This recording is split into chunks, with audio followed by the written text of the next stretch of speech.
Wing's definition of computational thinking involves solving problems, designing systems, and understanding human behavior by drawing on the concepts fundamental to computer science. Computational thinking includes a range of mental tools that reflect the breadth of the field of computer science.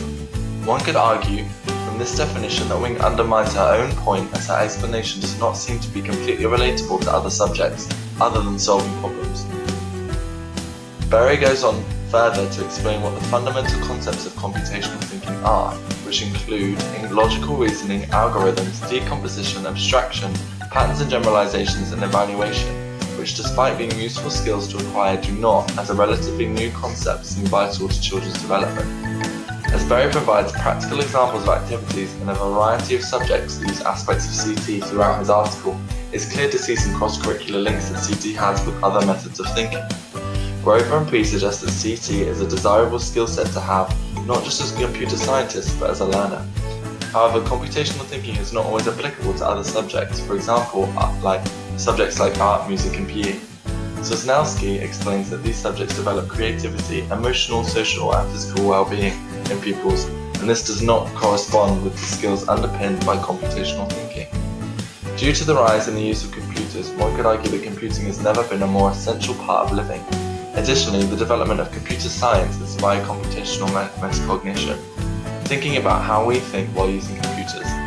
The mainstreaming of computer devices also fueled another way of looking at transfer of computational thinking.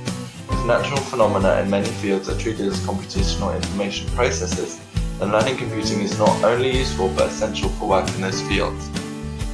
Tedray and Denning argue, giving computational thinking equivalent weighting to maths, reading, and writing, one could argue this would be beneficial to promoting the importance of computing and technology in our society. More children and hopefully more girls will be able to access and therefore engage with their computing curriculum if computational thinking was taught alongside the 3 R's.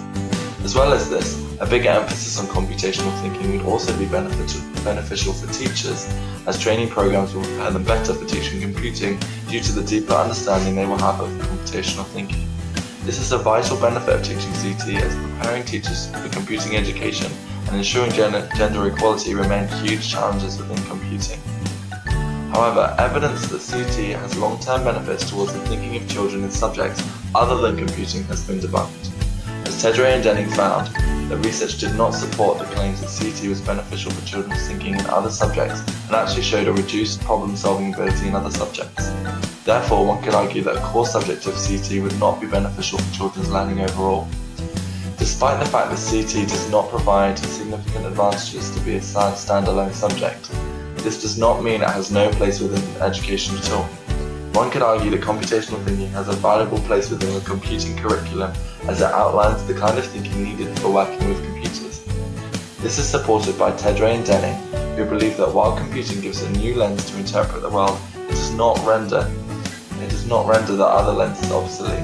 Computing and CT should enrich science, not homogenize it. Furthermore, computational thinking does have potential to spread throughout the curriculum. As has been shown with research, computational thinking has many cross-curricular links, especially in subjects like maths that include many problem-solving tasks to develop mathematical skills.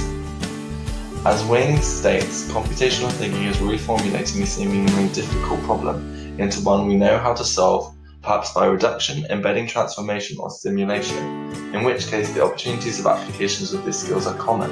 One simply has to recognize them.